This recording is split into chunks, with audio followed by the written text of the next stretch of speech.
action comes in picture. See, this is the beauty of our existence. In this existence, in this cosmos, we are not even a speck of dust, that small we are. But still, creation has given us an individuality, an individual nature, that we can experience these things. But countless number of people who lived on this planet before you and me came, where are they? They're all topsoil. They've become part of the earth, isn't it? So, if you get it from me today, you can transform your life, that really everything is a part of you and you are a part of everything, not as a thought, but experientially. If you can experience everything around you as you experience the 5, 10 fingers of your hands, then you will see life becomes tremendously beautiful. Otherwise, anyway, one day you'll get it from the maggots, but it'll be a bit too late lesson, but everybody will get it one day, isn't it? Hello? When people bury us, we're going to get the point that we are part of the earth. Right now, if we get it, we can live sensibly. So, this must come from an experience. If you come from a thought, again you're thinking, how is inclusiveness and individuality existing at the same time? That is the beauty of this existence. It is the filth which has become the flower, isn't it? Yes or no? It is the filth which has become the flower. If in your mind filth is different, flower is different, but in existence filth and flower are same. They're not different, just different ways of existing. For your nose, filth doesn't feel good. But if you were a pig, you would like the filth.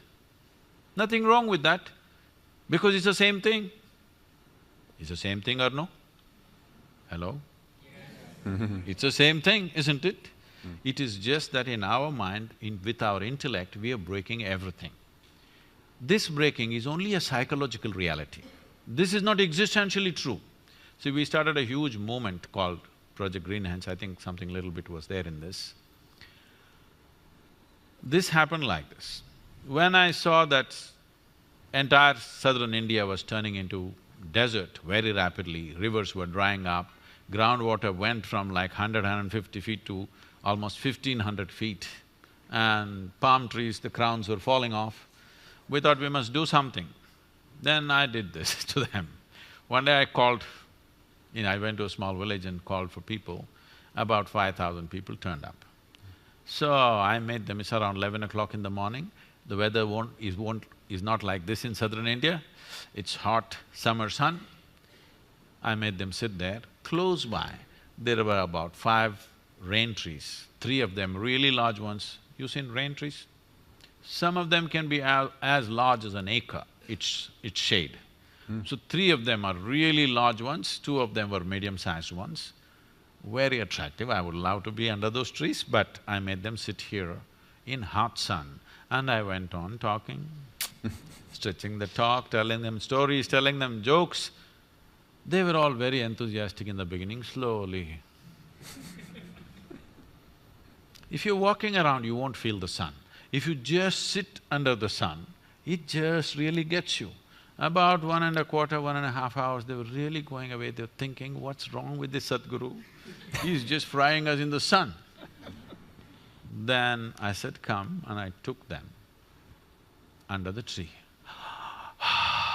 Everybody suddenly you know what is a tree.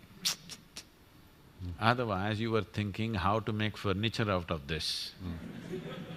Now suddenly you know what's a tree. I made them sit down there and breathe. It's a certain spiritual process that I set up a process for them where I told them, what you exhale, trees are inhaling.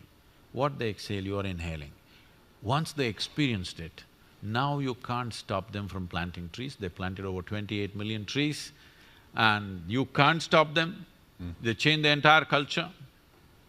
But when, this happened to me about 9, 10 years ago, I went back to Mysore city, which I had not gone and done any work there, I had never spoken there, I avoided this because my family lives there. I wanted to be anonymous in that town, not recognized. But because of Google and stuff, I got recognized everywhere. So when I went there, they insisted I must do something, I called for a program. All kinds of people turned up. My kindergarten school friends, teachers, my college teachers, school teachers, everybody. When I spoke and all this happened, then my English teacher came up to me from school and she said, "Now I understand why you wouldn't let me teach Robert Frost." I said, "Ma'am, why would I not let you teach Frost? I like Frost." I have some poetry in his own voice. I said, "I like Frost, why would I not let you teach? Don't you remember you didn't let me teach Frost?" Then I remembered, one day she came up and we were always studying English poems and English literature.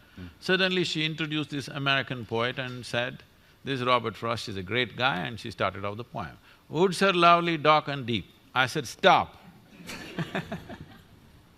I said, "A man who calls a tree a wood, I'm not going to have anything to do with this guy." She said, "No, no, Robert Frost is a great… I don't care who the hell he is. He calls tree a wood. I'm not going to listen to that guy." I didn't let her teach. We chose Longfellow instead of Frost because I didn't let her teach Frost that year. So, I'm saying if you call a tree a wood, it's a commodity. This water, this earth that you walk upon, the people that you see, these are not commodities, this is life, isn't it? The air that you breathe, the water that you drink, the soil that you walk upon, the trees that you sit under, everything else in this world is life and life-making material for you. If you forget this, you will treat it as commodity. If you experience this, that this is actually what is making your life, then you will see the most fantastic thing about this universe is everything is one but everything is separate at the same time. That's what gives us an experience. That's why I can sit here and talk to you, otherwise how to talk to you? Wonderful. Maybe one more question? Hi Sadhguru, thank you for coming. So for me, one way to achieve inclusiveness is to see other people as ourselves. For example, right now I know for sure that you exist within me because your voice happens within my head, your image… No, no, no, if voices are happening within your head, it means something else.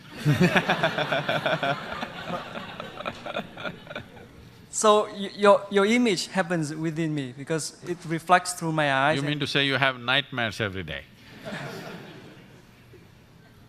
Well, my point is, I see you within me. That's I know for sure. But I wonder whether you see me